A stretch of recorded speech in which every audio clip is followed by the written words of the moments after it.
Friends, welcome to Andhra foods to అప్పు cookings. ఈరోజు మన రెసిపీ వచ్చేసి టమాటో చట్నీ. ఈ టమాటో చట్నీ ఇడ్లీ, దోశ, చపాతీ, పూరి, రైస్ ఎందులోకైనా సూపర్గా ఉంటుందండి. మరి ఇంకెందుకు లేట్ రెసిపీ స్టార్ట్ చేద్దామా? ముందుగా స్టవ్ వెలిగించుకొని ఒక కడాయి పెట్టి అందులో 2 స్పూన్స్ ఆయిల్ వేసుకోండి. ఆయిల్ కొంచెం హీట్ అయిన తర్వాత 1 ఇంచు అల్లం, 4 వెల్లుల్లి రెబ్బలు, 1 స్పూన్ జీలకర్ర, 4-5 ఎండుమిర్చి వేసుకొని 1 నిమిషం పాటు ఫ్రై చేసుకోండి.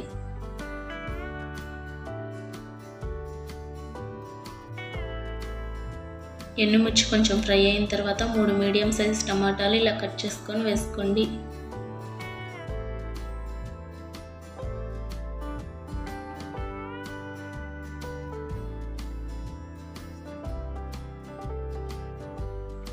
టమాటాలు మెత్తపడే వరకు ఒక 5 మినిట్స్ మూత పెట్టి ఉడికించుకోండి. ఈ టమాటా చట్నీ చేయడం చాలా ఈజీ అండి. సేమ్ ప్రాసెస్లో చేయండి, చాలా టేస్ట్గా ఉంటుంది. రైస్లోకి అయితే ఇంకా బాగుంటుంది. 2 మినిట్స్ తర్వాత ఒకసారి మూత తీసి టమాటాలని బాగా కలుపుకొని మూత పెట్టేసి ఇంకో 3 మినిట్స్ ఉడకనివ్వండి.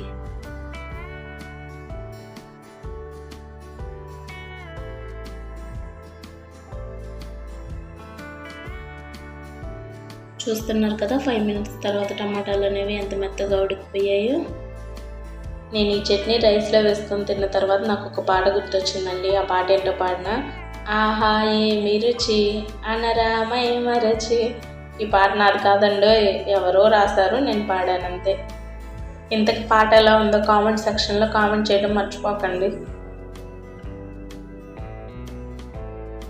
ఇలా ఉడికించుకున్న టమాటాలో 1 గుప్పెడు కొత్తిమీర, 1 రెమ్మ చింతపండు, అలాగే 1 స్పూన్ పసుపు వేసుకొని ఒకసారి కలపెట్టుకొని స్టవ్ ఆఫ్ చేసుకొని ఈ టమాటా మిశ్రమాన్ని మొత్తం పూర్తిగా చల్లారనివ్వండి.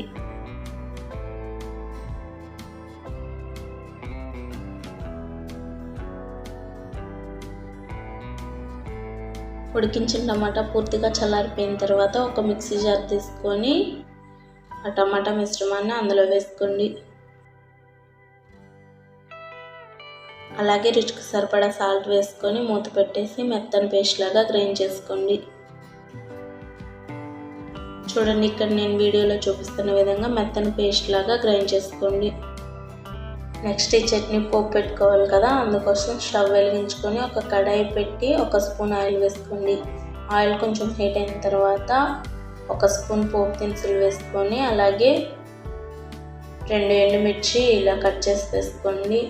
1 రెమ్మ కరివేపాకు, 1 అర స్పూన్ ఇంగువ వేసి పోపును బాగా ఫ్రై చేసుకోండి.